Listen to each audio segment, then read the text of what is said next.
That breaking news coming out of the city's Carrick neighborhood. It happened shortly before 9 at a home along Maytide Street. Channel 11's Michelle Chavez is live there. And Michelle, what can you tell us at this point? I see the flashing lights. That's right, Mike. It's still a very active scene here on Maytide Street in Carrick. And I'm going to step out of the way so you can get a closer look here. You can see police are still here processing what happened.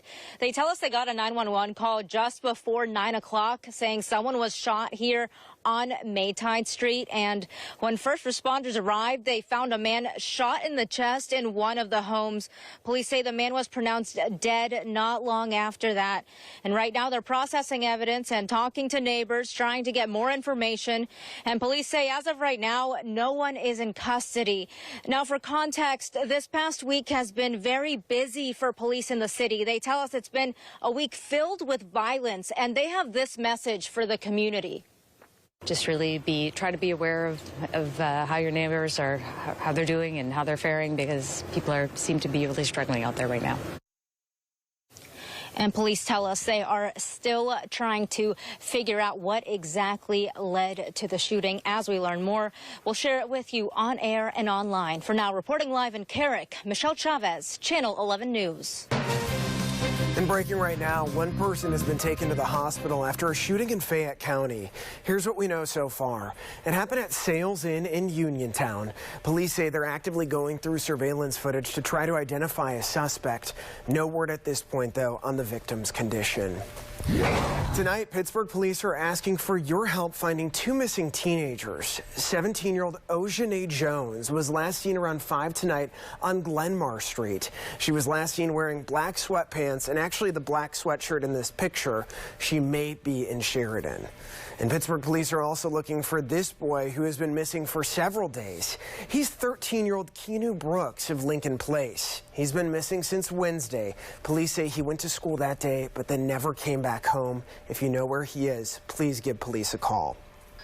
Police arrested a Clairton man who was wanted in connection with a shooting in Clairton. 18-year-old Tyon Cobbs was pulled over on I-79 in Plain Grove Township for a traffic violation.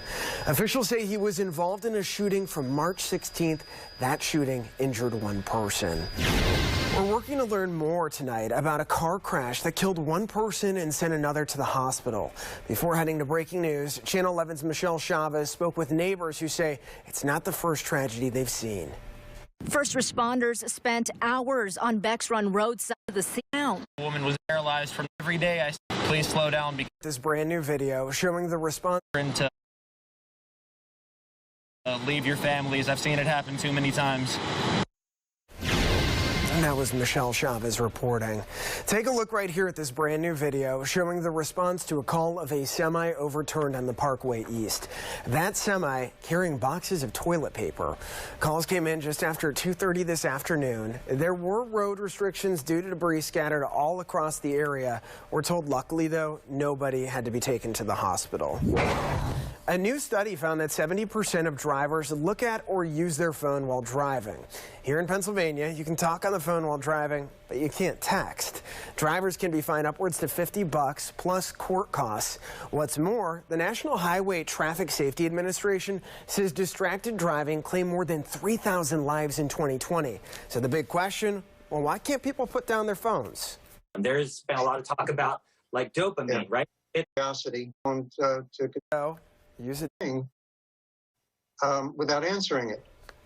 All right, so he recommends pulling over to take a call if you really need to. Same goes for texting. You could also use a designated texter, your passenger in that instance. New at 11, Pennsylvania Senator Pat Toomey has announced he will vote against Judge Ketanji Brown Jackson's appointment to the Supreme Court. In a statement, the senator said in part, quote, due to Judge Jackson's admitted lack of judicial philosophy, her concerning judicial record, and the likelihood she will continue to reach beyond the limited role of the judiciary, I cannot support her appointment to the court. It's a sign that we're turning the page on the pandemic. All across the world, Jehovah's Witnesses are holding meetings in person after being virtual for 2 years. There are more than a dozen congregations across the greater Pittsburgh area, and local Jehovah's Witnesses took advantage of that announcement and met in person today. They say it feels great to be together again after such a lengthy delay. It's so nice to be together with our brothers and sisters in worship. And just hearing the original song that we sang this morning to open our program, it was so heartwarming. It brought tears to everyone's eyes. Celebration of sorts. Now, he says they're one of the last organizations to take this step because they wanted to be as cautious as possible. Congregants are encouraged to wear masks during their meetings. Brand new details tonight as a stolen sign was returned to a local restaurant. The El Rema Tavern caught fire on Thursday and was a total loss. Someone then sawed off the sign and took off with it. But according to the tavern's Facebook page, someone brought it back overnight. Before that fire, the tavern was open for 70 years. 2 women are now facing charges for alleged attacks at Butler Memorial Hospital last month.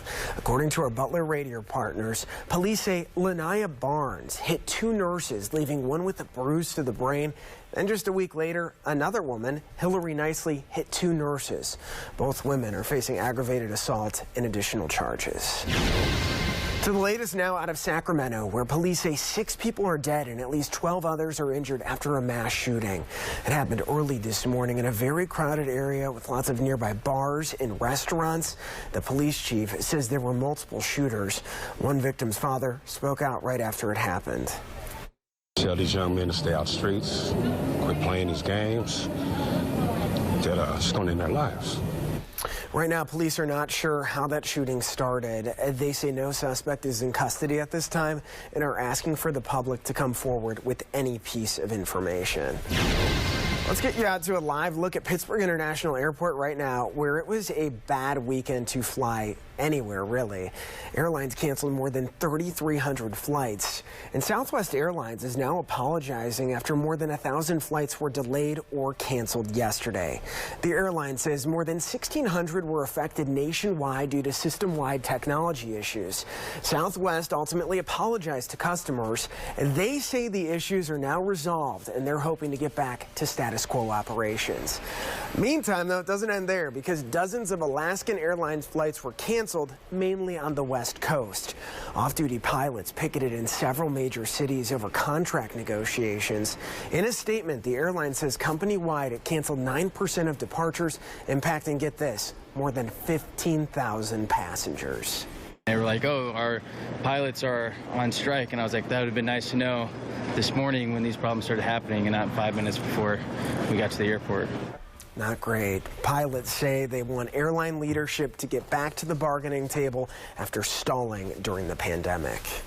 Fayette County and state police have settled a lawsuit with a man who was wrongfully convicted of a crime. That's according to our partners at the Trib.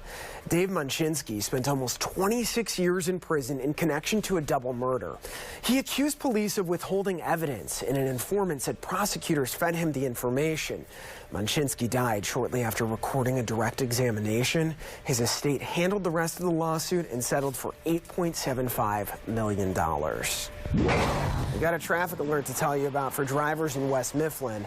Crews will start waterline installation work tomorrow. The road will be down to a single lane, and some homes will temporarily be without water.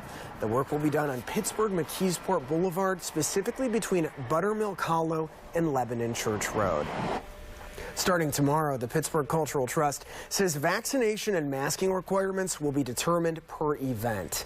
The requirements will be set by the artist or promoter and will be published on the Trust's website. The decision was made as a result of low COVID positivity rates here in Allegheny County. I'm just stuck. It's like I'm in prison. She's not happy for sure. So both elevators are out at a local apartment building.